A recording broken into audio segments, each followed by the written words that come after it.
ایک بھائی نے سوال کیا تھا دوسری شادی سے متعلق، تو یہاں اس سوال کا جواب لینے سے پہلے ہمیں یہ جان لینا ضروری ہے کہ اللہ رب العالمین نے سورہ روم کی آیت نمبر 21 میں یہ بات بیان کی ہے کہ اللہ رب العالمین کے کمالات قدرت میں سے یہ ہے کہ اس نے تمہاری جن سے تمہارا جوڑا بنایا تاکہ تم ان سے سکون حاصل کرو۔ پھر مرد اور عورت کے درمیان اللہ رب العالمین نے مودت اور رحمت قائم کر دی۔ اس میں ان لوگوں کے لیے نشانی ہے جو غور و فکر سے کام لیتے ہیں۔ اگر ہم قرآن کا مطالعہ کریں، اگر ہم نبی علیہ السلام کے ارشادات کو سامنے رکھیں تو ہمیں معلوم چلتا ہے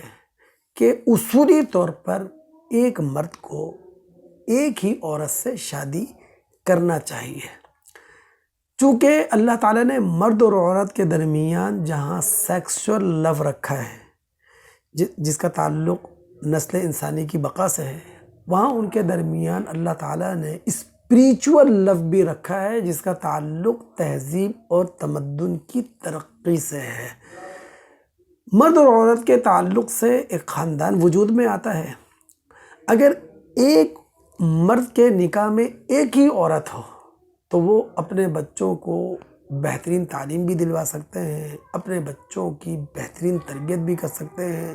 خاندان کے انتظام کو بہتر طریقے سے لے کر بھی چل سکتے ہیں، بچوں کی بہتر نگہداشت بھی کر سکتے ہیں۔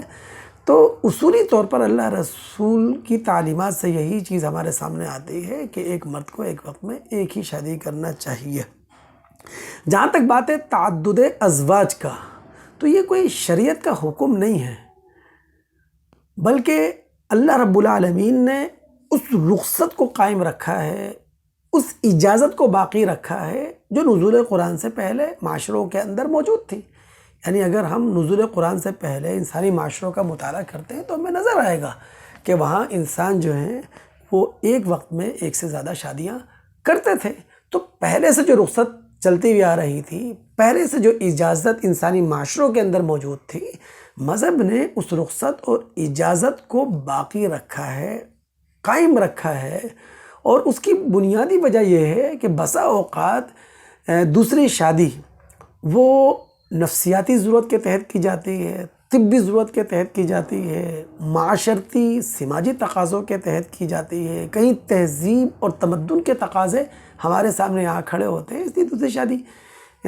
کی اجازت اسلام نے باقی رکھی ہے، اسلام نے موجود رکھی ہے۔ اگر ہم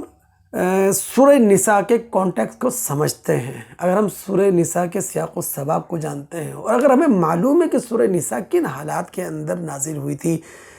70 صحابہ غزوہ احد کے اندر شہید ہو گئے تھے، اور کتنے ہی گھرانوں میں صف ماتم بچھی ہوئی تھی، کتنی ہی عورتیں بیوہ ہو گئی تھیں، کتنی ہی لڑکیاں یتیم ہو گئی تھیں،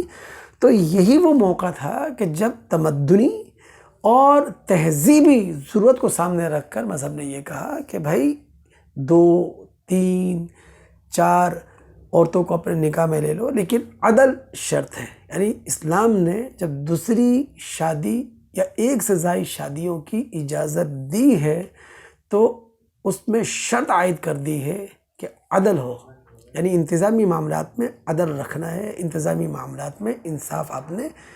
رکھنا ہے۔ اور جہاں آپ یہ محسوس کریں کہ آپ انتظامی معاملات میں ایک سے زائد اپنی بیویوں میں عدل قائم نہیں رکھ سکیں گے تو پھر انسان کو اللہ رب العالمین کے سامنے جواب دہی کے لیے بھی اپنے آپ کو تیار رکھنا چاہیے۔ دوسری شرط جو اسلام نے عائد کی تھی وہ یہ ہے کہ ایک مرد ایک وقت میں 4 عورتوں کو نکاح میں رکھ سکتا ہے۔ تو قرآن و سنت سے جو چیز معلوم چلتی ہے وہ یہی ہے کہ ایک مرد کے نکاح میں ایک ہی عورت ہونا چاہیے، لیکن جہاں کوئی طبی ضرورت سامنے آ جائے، کہیں نفسیاتی ضرورت ہمارے سامنے آ جائے، کہیں تہذیبی تمدنی تقاضے ہمارے سامنے آ جائیں، کہیں معاشرتی اور سماجی مطالبات ہمارے سامنے آ جائیں، تو وہاں اسلام نے اس رخصت کو قائم رکھا ہے جو رخصت ہمیشہ سے انسانوں کے درمیان موجود رہی۔ السلام علیکم ورحمۃ اللہ۔